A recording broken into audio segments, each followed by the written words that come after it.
তো সমস্ত কাজকর্ম চলছে, আওয়াজ পাচ্ছে, করে আওয়াজ হচ্ছে, দরজা বন্ধ করে কাজ। আমি আবার ঘরে একটুখানি শুয়েছিলাম, আর রান্নাঘরের সমস্ত জিনিসপত্র এখানে দেখো।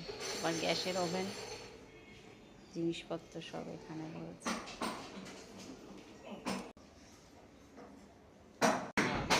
দেখো আমাদের রান্নাঘরের কি পরিস্থিতি, চারিদিকে ভাঙচুর হয়েছে। তার জন্য আজকে কিন্তু তাড়াতাড়ি রান্না বান্না কমপ্লিট করা হয়েছে, আর এদিকে সমস্ত কাজ হয়েছে না হচ্ছে, তাই মানে কখন যে শেষ হবে জানি না। তো মোটামুটি এই নোংরা সিমেন্ট বালি প্রচুর। এদিকে রান্নাঘরের কাজ ছিল, আমি ঘুমাচ্ছিলাম, ঘুমিয়ে নিলাম।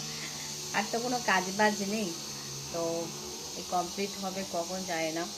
তারপরে তো পরিষ্কার আছে, এই হচ্ছে ব্যাপার। তো চলো, পুরো রান্নাঘর কমপ্লিট হলে তোমাদের সাথে একবার শেয়ার করব, কিন্তু আমার মনে হয় তখন আমি শেয়ার করতে পারবো না। আমাকে আবার বিকাল 4টার মধ্যে একটু বেরোতে হবে, একটা কাজ আছে।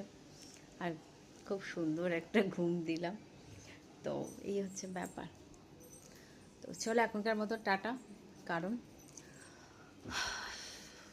আমার এখনও একটু কাজ আছে, নেল পালিশ পরবো। টাটা।